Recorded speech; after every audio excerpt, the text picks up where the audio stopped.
بسم اللہ الرحمن الرحیم۔ السلام علیکم۔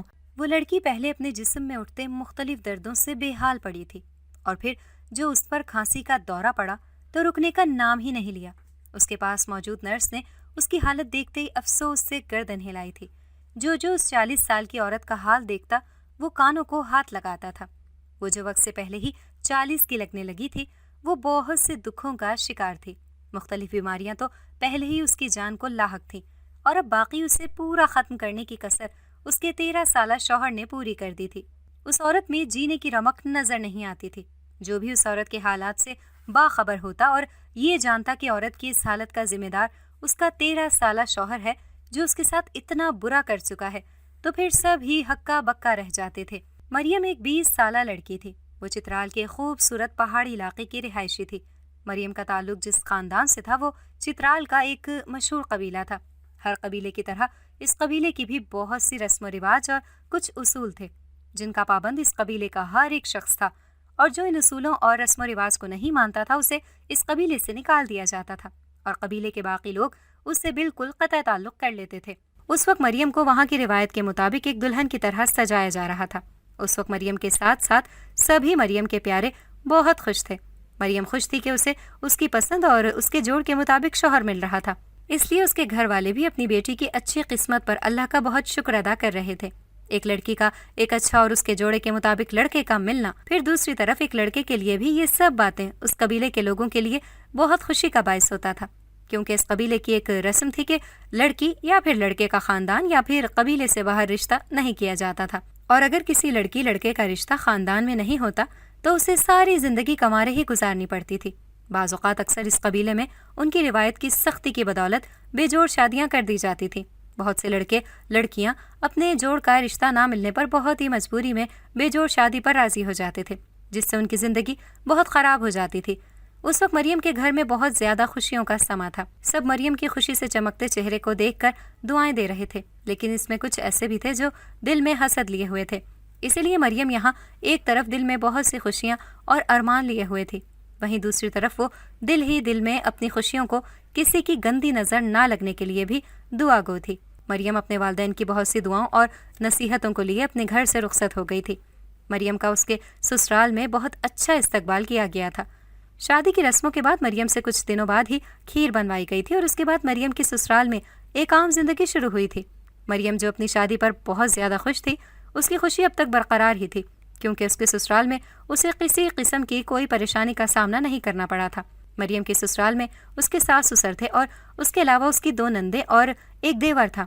اس کا شوہر سب سے بڑا تھا، باقی اس کے بہن بھائی اس سے چھوٹے تھے۔ گزرتے دنوں کے ساتھ جیسے مریم کی خوشی سب کچھ ٹھیک ہو جانے کے باوجود مان پڑنے لگی تھی۔ اس کا شوہر اس کے ساتھ بہت اچھا تھا۔ وہ دونوں شادی سے پہلے ہی ایک دوسرے کو پسند کرتے تھے، اسی لیے اپنی شادی پر وہ دونوں اپنے آپ کو بہت خوش قسمت قرار دیتے تھے۔ لیکن کچھ دنوں سے مریم، جو پہلے خوشی سے ایک کھلے گلاب کی طرح لگتی تھی، اب کچھ دنوں سے جیسے مرجھائی ہی جا رہی تھی۔ اس کے گھر والے اور سسرال والے جو اسے ہمیشہ مسکراتا دیکھنے کے عادی ہو گئے تھے، وہ بھی اسے ایک دم سے یوں خاموش ہوتا دیکھ کر بہت پریشان ہونے لگے تھے۔ پہلے تو کسی نے اس سے کچھ پوچھا نہیں، لیکن اس کی خاموشی کو لمبے دورانیے پر جاتا دیکھ کر سبھی اس سے اس سب کی وجہ پوچھنے لگے تھے، جس پر وہ کوئی نہ کوئی بہانہ کر کے سب کو ٹال دیتی تھی، یا پھر دوسروں کو مطمئن کرنے کے لیے جبری سا کبھی کبھی مسکرا بھی دیتی تھی۔ لیکن سبھی اس کی سچی اور جھوٹی خوشی کا فرق اچھے سے جانتے تھے۔ مریم اور اس کا شوہر جیسے جلدی خوشی کے سمندر سے نکلتے غم کی دلدل میں پھنستے جا رہے تھے۔ انہیں اپنی پسند کی شادی اور ہم جوڑ ہونا راس نہیں آیا تھا شاید، یا پھر وہ کسی نہ کسی کی بد نظر کا شکار ہو چکے تھے۔ مریم جو اپنے من پسند شوہر کو پا کر ہواؤں میں اڑ رہی تھی، اور پھر شادی کے بعد بھی اس کا شوہر جس طرح اس کے ساتھ حسن سلوک کے ساتھ رہا تھا، تو وہ تو جیسے تمام پچھلی اور آنے والی پریشانیوں کو بھول ہی بیٹھی تھی۔ وہ تو اسے ہی زندگی سمجھے بیٹھی تھی کہ ہمیشہ ایسا ہی رہے گا، لیکن یہ اس کی سب سے بڑی بھول ثابت ہوئی تھی، کیونکہ شادی کے کچھ عرصے بعد ہی مریم کے شوہر کا رویہ اس کے ساتھ بدلنے لگا تھا، جس کی وجہ سے مریم ایک دم سے بوکھلا سی گئی تھی۔ اسے لگا شاید اس سے کوئی غلطی ہو گئی ہے، جس کی سزا اس کا شوہر اسے یوں ناراض ہو کر دے رہا ہے۔ پہلے تو وہ کچھ دن اپنے شوہر کا رویہ جانچتی رہی، پھر ایک دن اس نے اپنے شوہر سے بات کرنے کا سوچا تھا۔ وہ اس کے رویے کی وجہ جانے بغیر نہیں رہ سکتی تھی۔ وہ شوہر جو ہر وقت چہرے پر مسکراہٹ لیے اس کی طرف متوجہ ہوتا تھا، ہمیشہ اس پر اپنا پیار نچھاور کرتا رہا تھا، اب ایک دم سے کٹھور بن گیا تھا۔ مگر مریم کا معصوم سا اپنے شوہر کی محبت میں پاگل دل اس وقت ٹوٹا تھا جب اس نے محسوس کیا کہ اس کا شوہر تو اب اس سے بات تک کرنے کا روادار نہیں تھا۔ وہ جو اس سے اس کے رویے کی وجہ سے پریشان ہو کر اس سے اس سب کی جواب طلبی چاہ رہی تھی، اس پر وہ پھوٹ پھوٹ کر روتی تھی۔ اسے یقین ہو چلا تھا کہ وہ لازمی کسی کی بری نظر کے حصار میں آ گئی ہے۔ مریم کے دل کو کسی صورت قرار نہیں تھا۔ کبھی لگتا کہ اس کے شوہر کا اس سے دل بھر گیا ہے، کبھی لگتا اس کی زندگی میں کوئی اور آ گیا ہے یا پھر اسے کوئی اور پریشانی ہے۔ مگر جو بھی بات تھی وہ اسے بتاتا تو صحیح، لیکن وہ تو اس سے بے نیاز اور بے خبر ہی ہو گیا تھا، جیسے وہ اس کی زندگی میں ہو ہی نہ۔ آخر ایک دن مریم نے اپنے شوہر کی بے نیازی کو دیکھ کر تنگ آتے اسے دو ٹوک بات کرنے کا فیصلہ کر ہی لیا تھا۔ اس لیے لاکھ اس کے دامن بچانے پر وہ اسے اس کے انداز و بیاں پر کٹہرے میں کھڑا کر گئی تھی۔ مریم کے سچے اور کھرے سوالوں پر اس کا شوہر بس اپنی نظریں چرا کر رہ گیا تھا۔ اس نے لاکھ اپنے موجودہ صورتحال پر پردہ ڈالنا چاہا تھا، یہاں تک کہ وہ اس سب کو مریم کا وہم بھی قرار دے رہا تھا، جس پر جیسے مریم کا دماغ بھک رہ گیا تھا۔ یعنی وہ اتنے دنوں سے جس وجہ کو لے کر پریشان ہے، اس کا شوہر اس وجہ کو اس کا وہم کہہ رہا ہے۔ کیا وہ اتنی بچی تھی جو اپنے شوہر کا گریز نہیں سمجھتی تھی؟ جب مریم نے اپنے شوہر کی ساری حیل و حجت کو درخور اتنا نہیں جانا تو اس کا شوہر اپنے اوپر ظاہری غصہ طاری کرتا۔ کچھ دنوں سے روا رکھے اپنے اکھڑ مزاج میں واپس لوٹا تھا اور اسے جھڑکتے وہاں سے چلا گیا تھا۔ جاتے ساتھ کہہ کر گیا تھا کہ وہ اس کا خواہ مخواہ میں دماغ خراب کر رہی ہے اور دو گھڑی گھر میں سکون بھی نہیں لینے دیتی۔ جس طرح مریم کا شوہر مریم کے ساتھ برتاؤ کر رہا تھا، مریم کی جگہ کوئی اور لڑکی ہوتی تو شاید اپنے شوہر کو چھوڑ کر ہی چلی جاتی۔ شاید مریم کا شوہر بھی اس سے یہی چاہ رہا تھا، لیکن مریم مر کر بھی اب اس گھر سے اور اپنے شوہر کی زندگی سے جانے کا سوچ بھی نہیں سکتی تھی۔ بے شک وہ جو مرضی کرتا اس کے ساتھ وہ سب برداشت کرنے کا حوصلہ رکھتی تھی، لیکن وہ وجہ وہ بات بھی جاننا چاہ رہی تھی جو اس سب کا سبب بن رہی تھی۔ مریم نے اپنے اللہ سے لو لگا لی تھی، وہ بس اسی کے سامنے اپنی پریشانی اور دکھ بیان کرنے لگی تھی۔ ایک دن مریم اپنی نند اور چھوٹے دیور کے ساتھ گھر کے قریب ہی موجود دربار پر گئی تھی۔ وہاں بھی اس نے اپنے شوہر کے دوبارہ سے پہلے جیسا ہونے اور اپنی زندگی کی خوبصورتی بھی دوبارہ لوٹ آنے کی دل کی گہرائیوں سے دعا کی تھی۔ ظہر کا وقت تھا، سبھی اپنے اپنے کمرے میں آرام کر رہے تھے۔ مریم بھی ظہر کی نماز ادا کرتے اداس سی اپنے بستر پر آنکھیں بند کیے لیٹی تھی۔ آج صبح سے ہی اس کا دل بہت بے چین سا تھا، جیسے کچھ برا ہونے والا ہے۔ اس نے نماز پڑھتے اپنا دھیان بری سوچوں اور وسوسوں سے ہٹانے کی بہت کوشش کی تھی، لیکن وہ کامیاب نہیں ہو سکی تھی۔ اب بھی وہ بس آنکھیں بند کیے ہوئے تھی، لیکن جتنا وہ چاہ رہی تھی کہ اسے نیند آ جائے اتنا ہی شاید نیند روٹھی سہیلی بنی ہوئی تھی جو کہ آ کے نہیں دے رہی تھی۔ ایک دم سے مریم کا دل یوں حرکت میں آیا کہ مریم لیٹے سے اٹھ کھڑی ہوئی تھی۔ اس نے اپنے بے تحاشا دھڑکتے دل پر ہاتھ رکھا تھا۔ اسے عجیب سی گھبراہٹ ہونے لگی تھی، پتہ نہیں کیوں اسے اپنے شوہر کے حوالے سے کچھ اچھا خیال نہیں آ رہا تھا۔ وہ اسی طرح پریشان حال سی کمرے سے باہر چلی آئی تھی۔ اس کی زبان پر سب خیریت کی دعا تھی۔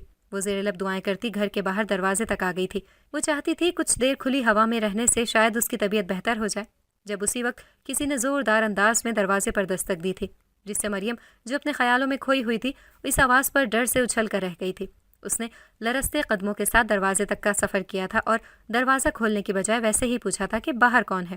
جب باہر موجود کسی شخص کی پریشان اور فکر سے بھرپور آواز آئی تھی کہ اس کے شوہر کو پتہ نہیں ایک پل میں ایسا کیا ہوا کہ اسے ہاسپٹل لے جانا پڑ گیا ہے، وہ اسی کے ساتھ کام کرتا ہے تو اس کے گھر والوں کو بتانے آیا ہے۔ یہ سب سنتے ہی مریم کی آنکھوں سے آنسو بہہ نکلے تھے۔ وہ بھاگتے قدموں کے ساتھ اپنی ساس اور سسر کے کمرے تک گئی تھی۔ اس کا پورا جسم اس وقت کپ کپا رہا تھا۔ اس نے اپنے کانپتے ہاتھوں سے ہر بڑی میں دروازے پر دستک دی تو اس کی ساس نے آگے سے کہا کہ جو بھی ہے اندر آ جائے۔ یہ سنتے ہی مریم لمحے کی بھی تاخیر کیے بنا اندر چلی آئی تھی اور انہیں جلدی سے اپنے شوہر کی خراب طبیعت کا بتاتے ساتھ چلنے کو کہا تھا۔ اس کا سسر بھی آج گھر پر اس وقت کمرے میں موجود تھا۔ وہ تو عموماً اپنے بیٹے کے ساتھ کام پر ہی ہوتا تھا، لیکن آج کچھ خرابی طبیعت کی وجہ سے وہ جا نہیں پایا تھا۔ وہ تو جانا چاہتا تھا، لیکن اس کا بیٹا زبردستی اسے گھر رہنے کو کہہ کر گیا تھا کہ وہ اکیلا کام سنبھال لے گا، اور اب اس طرح کی خبر یقین نہیں ہو رہا تھا کہ صبح تو وہ اچھا بھلا کام پر گیا تھا، اب ایک دم سے اس کی طبیعت کو کیا ہو گیا۔ مریم کی دونوں نندوں اور دیور کو گھر چھوڑتے وہ اپنی ساس اور سسر کے ساتھ ہسپتال روانہ ہوئی تھی۔ وہ سبھی بہت زیادہ پریشان تھے۔ مریم کا تو ایسا حال ہو رہا تھا کہ جیسے وہ ابھی گر جائے گی۔ وہ اپنے شوہر سے بہت محبت کرتی تھی۔ اس کے شوہر کے کچھ دنوں کے برے رویے کے باوجود یہ محبت کم نہیں ہوئی تھی، مگر مریم نے جس طرح پہلے ہمت نہیں ہاری تھی اسے اب بھی مضبوط رہنا تھا۔ وہ اس موڑ پر خود کو کمزور نہیں کرنا چاہتی تھی، اس لیے وہ اپنے دل کو مضبوط کرتے بھاری قدموں کے ساتھ ہاسپٹل آئی تھی۔ یہاں آ کر پتہ چلا تھا کہ اس کا شوہر ایمرجنسی روم میں ہے۔ وہ سب باہر کھڑے ڈاکٹرز کے باہر آنے کا انتظار کرنے لگے تھے۔ تھوڑی دیر بعد ڈاکٹر باہر آیا تھا۔ مریم کا سسر چہرے پر پریشانی اور تفکر کی لکیریں لیے اس ڈاکٹر کے پاس گیا تھا، جس پر ڈاکٹر نے کہا کہ وہ اس کے شوہر کی بے ہوشی کی وجہ کا پتہ نہیں چلا پا رہے، اس کے مختلف ٹیسٹ ہو رہے ہیں، پھر ہی وہ کوئی جواب دے سکیں گے۔ سب کی پریشانی جیسے وقت کے ساتھ بڑھتی ہی جا رہی تھی اور مریم کے شوہر کو ابھی تک ہوش نہیں آیا تھا۔ اس کے مختلف قسم کے بہت سے ٹیسٹ ہوئے تھے جن کی رپورٹس بھی بس آنے ہی والی تھی۔ پھر اسی کے مطابق اس کے شوہر کا علاج ہونا تھا۔ سبھی آنکھوں میں آنسو لیے دعاؤں میں مشغول تھے۔ وہ جو ان سب کو بہت ہی پیارا تھا، وہ ایک اچھا بیٹا، ایک اچھا بھائی اور ایک اچھا شوہر بھی تھا۔ جب تک رپورٹس نہیں آ جاتی تھیں اسی طرح ان کے دل لرزتے رہنے تھے۔ سب بہتر ہونے کی امید لیے بیٹھے تھے، مگر رپورٹس آنے اور ڈاکٹر صاحب کے پڑھنے کے بعد جب ان کو بتایا گیا تو جیسے ان پر صدمے کا پہاڑ ٹوٹ پڑا تھا، کیونکہ رپورٹس میں کوئی ایک آدھ چھوٹی سی بیماری کا پتہ نہیں چلا تھا، بلکہ رپورٹس کو تو دیکھ کر لگ رہا تھا کہ جیسے دنیا جہاں کی بیماریاں اس کے شوہر کو چمٹ گئی ہیں۔ مگر سب نے اپنے اپنے دل کو بہلانے کی بھرپور کوشش کی تھی کہ یہ کون سا جان لیوا بیماریاں ہیں، وہ یقیناً ایک دن تندرست ہو جائے گا۔ کچھ بیماریاں ایسی تھی جو کہ شاید اب ساری عمر اس کے شوہر کے زندگی کے ساتھ چلنی تھی۔ اس کے شوہر کو ہوش آیا تو وہ اپنے اوپر جبر کرتے اس کے سامنے مسکراتے چہرے لیے گئے تھے، اور سب نے ہی اس سے اس کا حال احوال پوچھا تھا، جس کا جواب اس کے شوہر نے بڑے سنجیدہ انداز میں انہیں دیا تھا۔ اس کے شوہر کی نظریں سب کے چہروں پر تھیں، جیسے وہ ان کے چہرے پر سجی جھوٹی مسکان کو جانچنا چاہ رہا تھا۔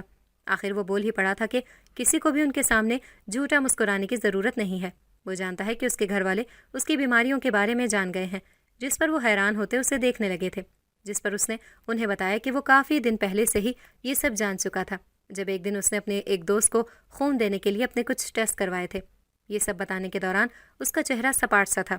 اس کے منہ سے یہ سنتے ہی مریم اور اس کی ساس باقاعدہ رو پڑی تھیں۔ ہسپتال سے چھٹی ملنے پر مریم کے شوہر کو گھر لے آیا گیا تھا۔ سب گھر والے ہی اس کے شوہر کا بہت زیادہ خیال رکھ رہے تھے۔ اس کا شوہر بہت زیادہ چڑچڑا اور بدمزاج سا ہو گیا تھا۔ وہ جوان جو بھی اپنی زندگی کے جو بن پر تھا، اب ایک دم سے اپنے باپ سے بھی گئی گزری اس کی زندگی ہو گئی تھی۔ سبھی حوصلے سے اس کا ترش رویہ برداشت کر رہے تھے۔ سب سے زیادہ برا وہ مریم کے ساتھ کرتا تھا، مگر وہ بھی جب آگے سے کچھ نہ بولتی تو وہ تنگ آ کر کہتا کہ مریم بہت ڈھیٹ ہے، جو اس کی زندگی سے نہیں جا رہی، جس پر مریم بس دھیما سا مسکرا دیتی تھی۔ اسے اب اپنے شوہر کے اپنے ساتھ روا رکھے سلوک کی وجہ اچھے سے سمجھ آ گئی تھی، اور وجہ پتہ چلتے ہی اس کے دل میں اپنے شوہر کی قدر و منزلت بہت بڑھ گئی تھی، جو خود کے بیمار ہونے کا پتہ چلتے ہی اس کے ساتھ اس لیے برا رویہ رکھے ہوئے تھا کہ وہ اب اس کے قابل نہیں ہے، وہ اسے زندگی کی ساری خوشیاں نہیں دے سکتا، اس کی زندگی کا کوئی بھروسہ نہیں ہے۔ اور پھر وہ ڈرتا تھا کہ پتہ نہیں جب مریم کو اس سب کا پتہ چلے گا تو اس کا کیا رد عمل ہوگا۔ وقت کے ساتھ ساتھ مریم نے ایک بار پھر اپنی خوش اخلاقی اور شوہر کی خدمت سے اپنے شوہر کا دل جیت ہی لیا تھا، اور اسے اچھے سے سمجھا دیا تھا کہ صرف اچھے وقت کے لیے نہیں بلکہ برے وقت بھی وہ ہمیشہ اس کے ساتھ کھڑی ہے، جس کے بدولت یہ ہوا تھا کہ اس کا شوہر بھی اپنی بیماریوں سے سمجھوتا کرتا اپنا رویہ مریم کے ساتھ ٹھیک کر گیا تھا۔ مریم کی زندگی ایک بار پھر سے کچھ سنبھلی تو وہ جیسے دوبارہ سے دل سے جی اٹھی تھی، لیکن مریم کو کوئی بھی خوشی زیادہ دیر راس نہیں آتی تھی۔ مریم اور اس کا شوہر دونوں یہاں اب ایک دوسرے کے ساتھ خوش تھے، وہیں اب قبیلے میں کچھ ایسی باتیں گردش کرنے لگی تھی جن کا اثر مریم اور اس کے شوہر پر بالکل بھی اچھا نہیں پڑنے والا تھا۔ اس قبیلے میں مرد کی ایک سے زائد شادیوں کا بھی بہت عام رواج تھا۔ دوسری شادی اس صورت میں ہوتی تھی جب ایک لڑکی کو اس کے جوڑ کا رشتہ نہیں ملتا تھا، اور دوسرا اس قبیلے میں لڑکوں کے مقابلے میں لڑکیاں زیادہ تھیں۔ کچھ عرصے سے یہ رواج ان کے ہاں کم ہو گیا تھا، کیونکہ ایسی کوئی نوبت نہیں آئی تھی، سبھی توازن سے چل رہا تھا، لیکن اب کچھ عرصے بعد دوبارہ سے لڑکیوں کی عمر اور تعداد بڑھتے دیکھ کر یہی طریقہ سوچا گیا تھا کہ ایک مرد کے نکاح میں 2 لڑکیاں دے دی جائیں تاکہ کوئی لڑکی ساری زندگی کنواری نہ رہے۔ جب یہی باتیں مریم کے کانوں تک پہنچی تھی تو وہ بہت پریشان ہو گئی تھی۔ وہ کسی صورت اپنے شوہر کو کسی دوسری لڑکی کے ساتھ نہیں بانٹ سکتی تھی۔ اس کی پریشانی دیکھتے اس کے شوہر نے اسے تسلی دی تھی کہ وہ پریشان نہ ہو، وہ کسی سے دوسری شادی نہیں کرے گا۔ ویسے بھی ایک بیمار شخص کے ساتھ کون اپنی بیٹی بیاہے گا؟ قبیلے میں پہلے سب کو مریم کے شوہر کا اتنا بیمار ہونے کا پتہ نہیں تھا، مگر پھر مریم کے شوہر نے خود ہی سب کے درمیان خود کو لاحق تمام بیماریوں کا ذکر کرنا شروع کر دیا تھا، اور کچھ مریم کا شوہر جو کہ پہلے ایک طاقتور اونچا لمبا نوجوان تھا، اب دن بدن ہڈیوں کا ڈھانچہ بنتا جا رہا تھا۔ وقت سے پہلے ہی اس کے سر کے بال سفید ہونے لگے تھے اور بال کم بھی بہت تیزی سے ہو رہے تھے، چہرے پر جھریاں پڑنے لگی تھیں۔ وہ ابھی سے اپنے باپ کی عمر کا لگنے لگا تھا، جس سے واقعی میں کوئی بھی اپنی بیٹی مریم کے شوہر کے ساتھ بیاہنے کو تیار نہیں تھا۔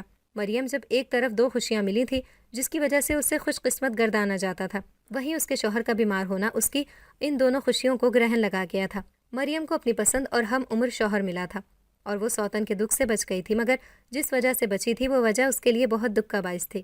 مریم سب سے بے پرواہ ہو کر ہر وہ کوشش کر رہی تھی جس سے اس کا شوہر پہلے کے جیسا تندرست ہو جائے، اور اسے ایسا ہوتا بھی لگ رہا تھا، جس کی وجہ سے اس کی امید بھی بڑھ گئی تھی۔ لیکن اس کی یہ امید اس وقت دم توڑ جاتی جب اس کا ایک پل کو اچھا بھلا نظر آتا شوہر دوسرے ہی پل اسی طرح نڈھال ہو جاتا کہ اسے فوری ہسپتال لے جانا پڑتا تھا۔ مریم کے دن اسی طرح گزر رہے تھے۔ لیکن وہ پھر بھی اپنی زندگی سے مطمئن تھی کہ اس کا شوہر جیسا بھی ہے اس کے ساتھ ہے۔ اسی طرح مریم نے اپنی زندگی کی نہ جانے کتنی بہاریں دیکھ لی تھیں۔ وہ 30 سال سے اوپر کی ہو چکی تھی۔ اللہ نے اسے اولاد کی نعمت سے محروم رکھا تھا، جس کی وجہ سے اسے ساس سسر اور باہر لوگوں کے بہت سے طعنے سننے کو ملتے تھے۔ اب تو مریم بھی آہستہ آہستہ مختلف بیماریوں میں گرنے لگی تھی۔ زندگی میں اتنی پریشانیوں نے اسے وقت سے پہلے ہی بوڑھا کرنا شروع کر دیا تھا۔ جو جتنا چاہتا ان دونوں میاں بیوی کو باتیں سنا لیتا، لیکن وہ دونوں ایک دوسرے کی سنگت میں بہت خوش تھے، مگر ان دونوں کی جدائی کا وقت جیسے آنا ہی والا تھا۔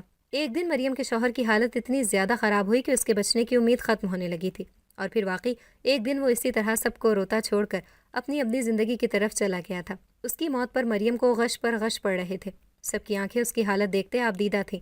مریم تو جیسے مرنے کو تھی، مگر ایسا کب ہوا ہے؟ جو اب بھی ہوتا، کسی کے مرنے پر کوئی اور نہیں مرتا، اس لیے مریم اپنی مرنے کی شدید خواہش کے باوجود زندہ تھی، لیکن جیسے وہ زندہ لاش بن کر رہ گئی تھی۔ مریم نے کمرے میں بند رہ کر اپنی عدت کے دن پورے کیے تھے، اور جب اس نے عدت پوری کر لی تو اس کے گھر والے چاہتے تھے کہ مریم ان کے ساتھ چلے، لیکن وہ اس بات پر قطعاً راضی نہیں ہوئی تھی۔ اس کا کہنا تھا کہ وہ اسی گھر میں اپنے شوہر کی یادوں کے سہارے رہنا چاہتی ہے۔ دوسرا، اس کے سسرال والے بھی یہ نہیں چاہتے تھے کہ مریم اس گھر سے جائے، اور وہ یہ بات مریم سے پیار محبت کی وجہ سے نہیں کہہ رہے تھے، بلکہ اس سب کے پیچھے ان کا لالچ چھپا ہوا تھا۔ مریم کے شوہر نے اپنی زندگی میں جو اس کی زمین تھی وہ اپنے نام کروا لی تھی۔ وہ تو تبھی چاہتا تھا کہ یہ مریم کے نام کروا دے، لیکن وہ اچھے سے جانتا تھا کہ اس بات پر اس کا باپ کسی صورت نہیں مانے گا۔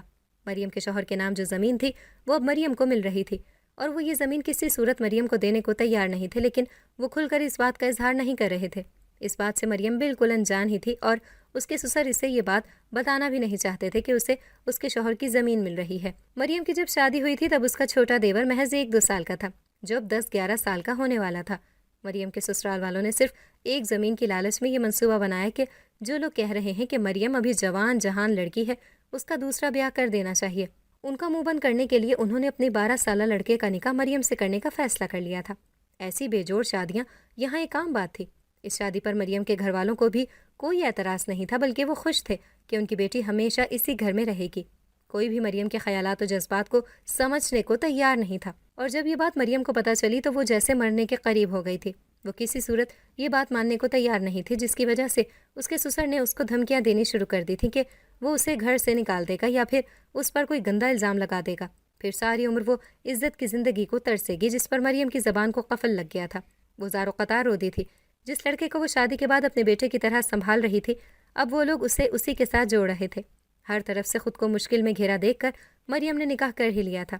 نکاح کے بعد مریم حیران پریشان رہ گئی تھی کہ جس کو وہ بچہ سمجھ رہی تھی، چند ہی دنوں میں اس کو کچھ ایسے سبق پڑھا گیا تھا کہ وہ جو ہمیشہ اسے عزت سے پیش آتا تھا، اب اس پر حکم چلانے لگا تھا۔ مریم جو اپنے شوہر کے مرنے کے بعد بمشکل اپنی زندگی کے دنوں کی گنتی پوری کر رہی تھی، اب کچھ دن میں ہی اس کی بچی کچی جان بھی نکلتی جا رہی تھی۔